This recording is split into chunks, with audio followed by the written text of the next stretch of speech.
So, You want me to look at you? yeah, that'd be good. So you spent some time getting to know each other, hearing about your story, and I don't know, just you mentioned just being intentional with how you live, making sure that you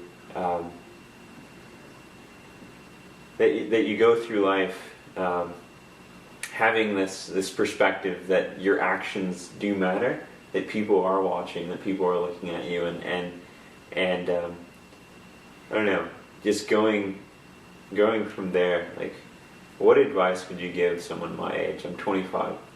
I've taken some time off, and I've kind of taken a lot of detours. It hasn't been a linear road, to the end goal of medicine or master's in public health. And so, what advice would you give someone like me who, sometimes isn't too sure if they're going in the right direction, or and in that sort of thinking maybe I should switch paths, and you kind of alluded to that, even in those moments, press on. And so, The thought that I would like to share with you is that even though we might make a mistake on a road, a detour, it's interesting at my age to look back and see that detour played an important part in a learning experience that was valuable later on. And how God puts all this tapestry of threads together, and there are no mistakes. The knots are all on the underside of the tapestry. And God weaves a beautiful tapestry of our life if we'll but let Him and do the best we can. Let's not punish ourselves when we do make a mistake, because it's better to make a mistake and go forward than to just stagnate and stay in a place and do nothing. So press on, I think of an experience that I had no control over as a child of 8, that my mother decided that she hadn't been back to Germany since she left it in the 20s, and then married here, and of course I was born. She decided she wanted to go back and see her family, and also my father's family. So at the age of 8, I had this thrilling, exciting experience of going across to Europe on the big ship, the Columbus, 1938 in April. And Hitler had marched into Czechoslovakia, or was it Austria? I'm sorry, I might not have my history straight there. I think it might have been Austria in March, and then he marched into Czechoslovakia later in the year. But going to Germany and to Poland, Gdansk, which was part of Germany, part of Poland. That's where my dad's folks were from. So I had to cross all of Germany from my parents' place, my mother's side of the family, to my dad's side of the family. And so this is a new culture. And it was also under Hitler's regime. And it was all foreign to me to see all these big swastikas hanging from the buildings in Berlin. And people weren't saying good morning. They were saying Heil Hitler, and I thought, what in the world is that? They should be saying Guten Morgen, good morning. And so I learned a lot, keeping my mouth shut and my eyes open.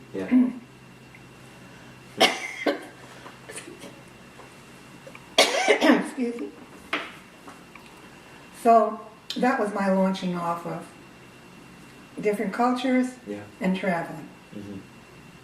And later on, as I got the opportunity, not only traveling in the United States, but as I got the opportunity, I went back and revisited Germany a number of times, Switzerland, France, Spain, England, Scotland, Wales, Italy a number of times, staying in a convent both times. It was just wonderful experiences because I enjoyed the different cultures.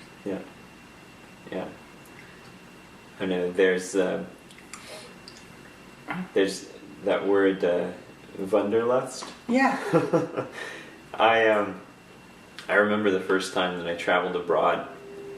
It was a 2-week trip to Costa Rica, my junior year of high school, and it was that experience was filled with a lot of firsts. Mm-hmm. First time I had been on an airplane. First time I'd been overseas. First time I ever needed a passport. And so I just remember that experience is, to this day, and my junior year was in 2005. That's the same year I went to Costa Rica on a mission trip. Really? At the age of 75. Nice. It's a beautiful, beautiful country. It is. Yeah. So many national parks they have. Mm-hmm. Yeah. I was blessed to be able to go, and then from there, just continue to travel in South America. I have family in Peru. My mother, she was born in Peru, Lima, Peru, and so I was able to spend time with my family in the north of Peru, and then also in the capital, and Argentina.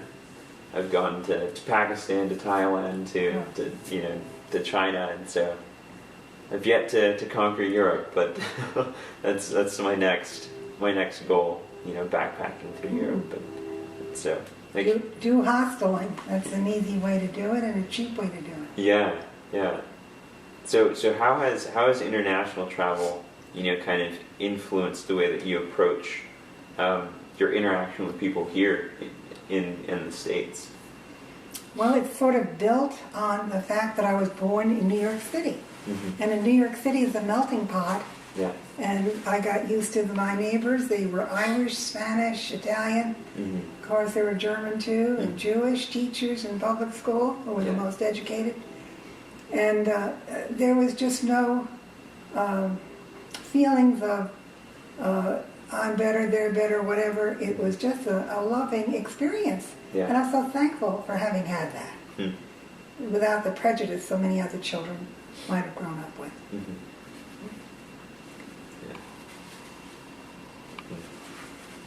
So that's carried on through my life in my other travels as an older person. Mm-hmm. And when I faced retirement, I thought, oh, wonderful.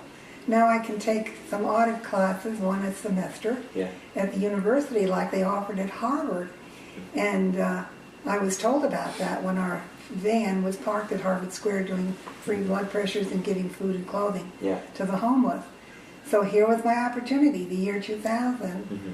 And I immediately went and looked over the curriculum, what was offered, and every semester I picked something out. And if something unfortunate happened that I had to either travel somewhere or I did have a couple of surgeries, I had my curriculum, my books. The teachers were always so helpful. And the young people in the class were just so courteous and respectful. Yeah. That's great. So what are some examples of classes that you've taken that really have, I guess, sparked it? You had an interest, you were looking over the catalog, you took the class, and did that provide sort of a path to just explore that subject even further? And what are a few things that kind of stick out? A springboard for me was the religion classes. I took Life and Teachings of Jesus. And I also took world religions because I was interested in the world itself. And in taking world religions, I took archaeology of the Old Testament. And of the New Testament, I took each of those classes 2 times because I invited some friends of mine in the community to take it. And they said, oh, take it with me. So then I took the classes again. And as a springboard from that, the Archaeology Museum was opened, and I became one of the original docents for the Archaeology Museum here at Southern Adventist University. And I still continue to do that. And that started in 2005 as well. Wow. And other classes are the humanities classes, and history of art, history of music, history of hymnology. I took a lot of English classes like the period of Elizabethan history, and also I took an unusual class. It was called Pirates, Slaves, and Traders. And I knew very little about pirates, slaves, and traders.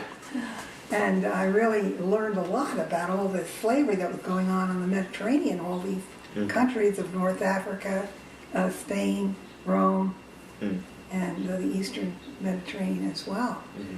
You know, my concept of slavery was more the African slave trade to the Carolinas, to sugar plantations or tobacco plantations, but that's only the tip of the iceberg. Mm. There was so many other types of slavery that had been going on and were going on. Yeah. So that was an eye-opener for class for me. Mm-hmm. And slave trade is still going on, unfortunately. Mm-hmm. Yeah.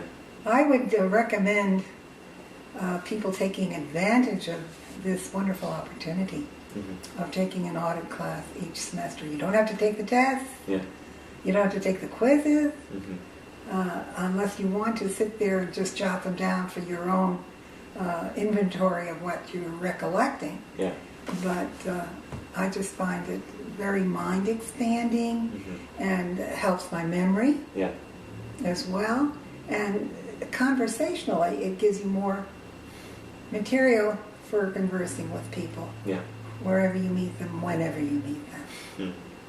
So that desire to continue your education, to stay fresh, to to be exposed to different areas of the world that you maybe had a brief interaction with, but that was the motivation, I guess, behind taking classes. Right. Okay. Learning, ever learning. Yeah. And I look at life this way. I don't want to waste my time watching anything on television or doing anything that would not be contributed to a better character for myself and to be sharing with others. I don't want to waste my life, whatever is left of it. Yeah. I want to make use of each day. Yeah. That's great. I don't know. Back when you were deciding, your career, you mentioned elementary and secondary education. What motivated you to pursue that? Was it an educator in your past that really influenced you in a positive manner, that sort of made you feel like I need to continue that legacy. I need to be that intervention point for kids, or was it something completely Well, 3 of my very closest academy friends, they were all tipped towards nursing. Okay. And I was temporarily tipped towards nursing too, but I had this dichotomy of nursing or teaching. Yeah. And I can remember being online for registration at college, and I jumped off the nursing line and went back onto the teaching line, and jumped back on the nursing line and back to the teaching line, and stayed on the teaching track. But because I loved teaching so much, I couldn't make up my mind whether it was going to be elementary or secondary. Yeah. So I got a double major to cover that. And I guess in my heart of hearts, I always had this tenderness towards healing and helping people, but I didn't like the blood and guts, the bedpans, and all the mess that goes with nursing. Yeah. So that was a deterrent to me. However, minimal nursing, like taking blood pressures as I did on the blood pressure van, and doing health age appraisals, and doing counseling, that was more my forte in the public health line, which I fulfilled taking the master's in public health later on. Yeah. I know. For me personally, there's a level of uncertainty at times. I briefly discussed, when we first met, that the whole idea of me sitting in a science class was foreign to me. I didn't feel as if I was ready to be in that setting, and looking at my colleagues and thinking, they're probably better prepared. And so, how do you know that your current path that you're going on is the right one? I think you'd be at peace with yourself. If you're not at peace with yourself, there's something not right. Yeah. Yeah. I think God would give you that peace that passes all understanding if you're on the right track. Mm-hmm. And sometimes it has to be a combination of two. Mm-hmm. Finish one and maybe get a touch of another, whatever. Yeah. But learning doesn't have to stop. Mm. We can always add to it. Mm-hmm. And add another dimension, Mm-hmm. another street or avenue of it, Mm-hmm. or work at it for a while. I think one of the greatest opportunities for young people nowadays that I didn't have was going on mission trips. Yeah. Because when you do that, you see all the facets. You see the preaching God's word. Mm-hmm. You see the children's ministry. You see the medical ministry. You see the dental ministry of pulling teeth that are just hurting somebody so badly. Mm-hmm. And, there's just all these different realms that one can get proficient enough, whereas not to have to definitely take 8 years of dental school, Yeah. that we can ease the suffering of people. Yeah. And perhaps in some slight stuff of medical. Yeah. But I think the medical takes a great deal more expertise because you may have babies to deliver by cesarean or, just very serious Yeah. infectious cases or amputations or whatever. Mm-hmm. So of them all, I think Yeah. the medical doctor Yeah. would take the greatest expertise in learning. Yeah. I was talking to a few friends about that career, about going towards medicine, and I was just asking them because they know me very well, and I asked their thoughts on whether or not it would be a good fit for me as an individual, just with my personality and how I go about things, and it surprised me their response. They said, "Chris, we do feel that you could do this, medicine, master in public health, because you just have a way with people. You kind of see their humanity. You look at them, not just as cases, but as individuals with stories, with backgrounds, with." The only thing, though, is whether you're willing to put the amount of effort that is needed to do, that is needed to complete this work, to do it. And I kind of stepped back and I was thinking to myself, I'm in these classes, and yes, I don't have the background, but I don't know, for some reason I keep forcing myself to go to chemistry, go to biology, hopefully continue on.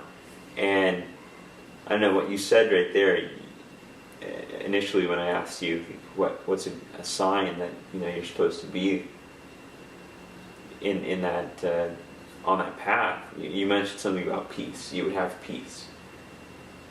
I don't really feel that with medicine. I don't know. There's sort of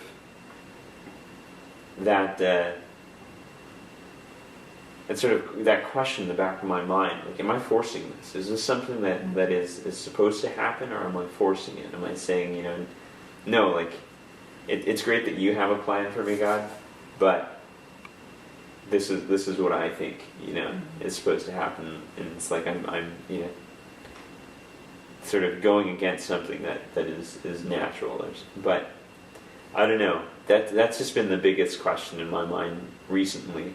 The last few years is just what's supposed to happen. If you go on a mission trip, yeah, and assign yourself to a doctor who would be willing to have you as his helper, yeah, that would decide it for you. Yeah. That one mission trip, yeah, working with a doctor. Because I've shadowed physicians in clinics. You have. I have, and I enjoyed what they did. They were sitting with people, they were talking to them, they were hearing them, and they would come with different ailments, and if they could, they would treat it right there, or and so one example, there's this low income clinic back home, and there's a family that came in, and it was an older gentleman, his daughter and granddaughter, and I'd been dressed up, to look professional, and so I was in the clinic, and the physician was with the patient, introduced me as a potential medical student, and it was just really interesting how the little girl, kind of, she mirrored my actions. If I would cross my legs, she would cross her legs. If if I would lean over to one side, she would lean over, and she was just very, I don't know, in tune with what I was doing, and I remember, we had to translate because it was a Hispanic family, and I remember, thinking like, what can I do?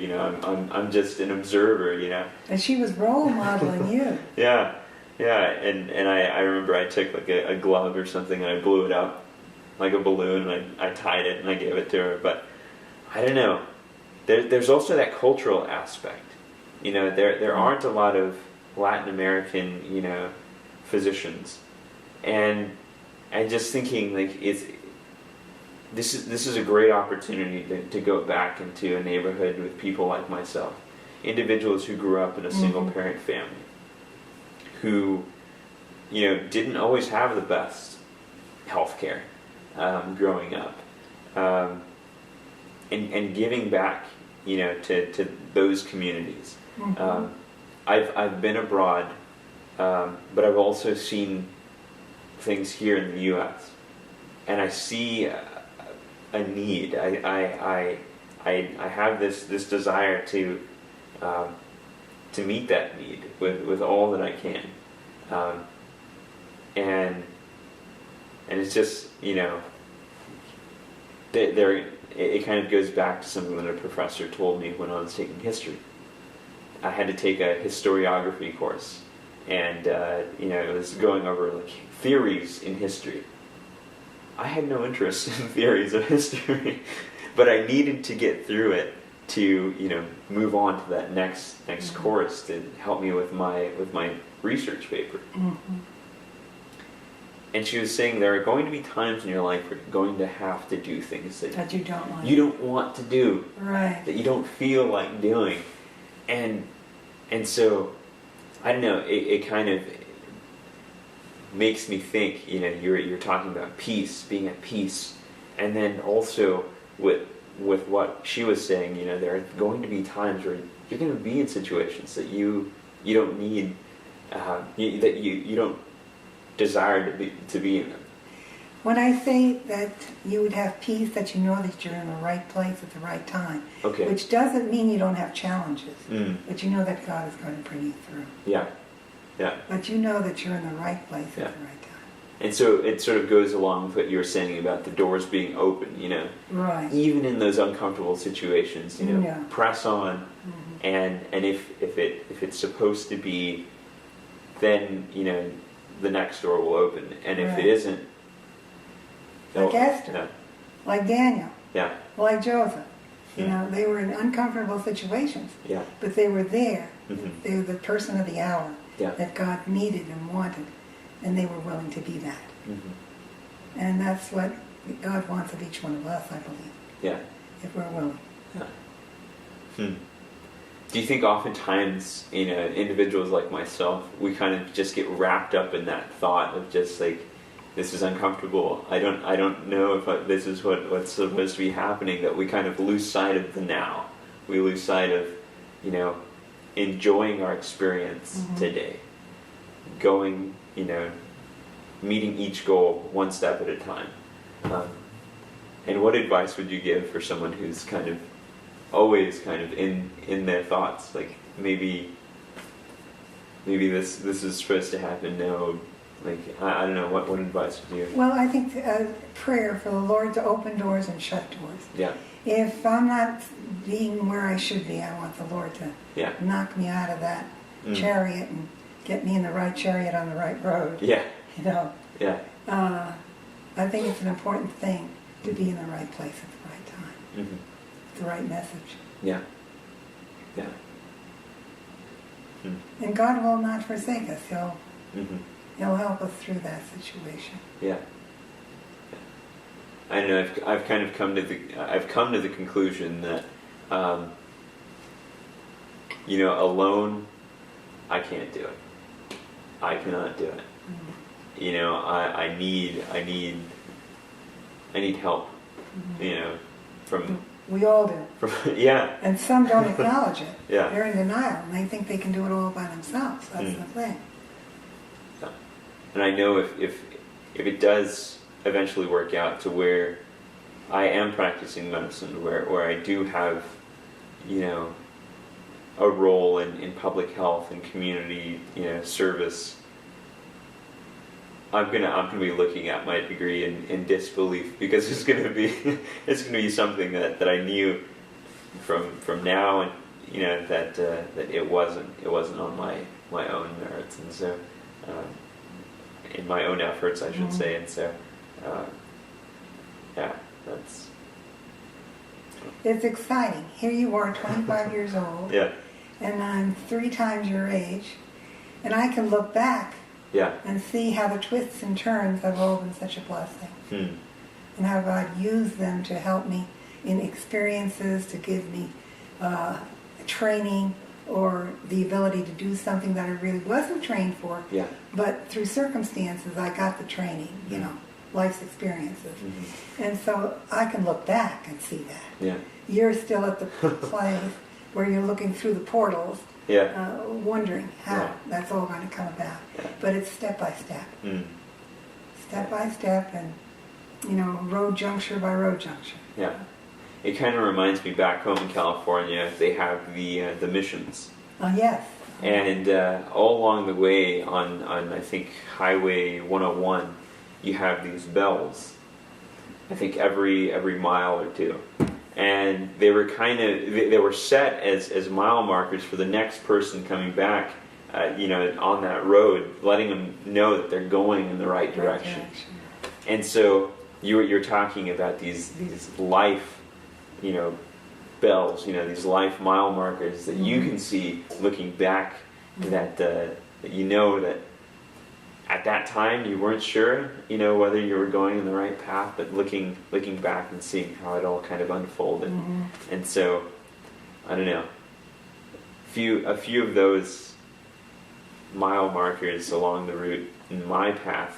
I went to Monterey Bay Academy, which is the sporting academy in California, and we couldn't afford it, but for some reason, things worked out to where I could go for the 2 years. I met a lot of lifelong friends, and in fact, I just caught up with someone yesterday, and he graduated in 2004. I graduated in 2006. Yet we had that shared experience because Monterey Bay. Yeah, and so it's wonderful. Yeah. I don't know. When we drive past that exit, it's La Selva Beach exit. When we go to camp meeting, we always drive by it, and my mom, she says, "Well, Chris, that's where you got your smile. That's where it came back. Your life, force came back." And so, it was a transformative experience. I remember going there and really being the shy kid, and being taken under the wing of the seniors of that year, and wonderful, and just that sort of prompted me to continue that pattern. Right. There's many opportunities for mentorship, and right, exactly. You're being a mentor now and sharing your story and your experience, and so. Well, thank you. Yeah. I don't want to ever quit being a mentor. Yeah. A good one. Yeah. Yeah. Yeah. Wow. Well, the most recent class I'm taking, the one that I'm in right now, is a humanities course. Mm-hmm. And it is just so wonderful in that it is integrating the various venues, mm-hmm. that of history, yeah. literature, poetry, mm-hmm. art, mm. music, architecture, and science. Mm. And it goes from the Greeks, yeah. through the Renaissance. and it puts it all together. Whereas years ago when I took college classes, it was all, say, history of art, then it was just art, art, art, you know, or if it was just the history. Yeah. But this is putting it all together so I'm knowing what's happening in each field Wow. at that same time, and I just love it. And it's taught by 3 teachers at Southern, Dr. MacArthur, Dr. Negrone, and also Dr. Scott Ball in the music department. Okay. So they're putting it together. Yeah. Yeah. That's great.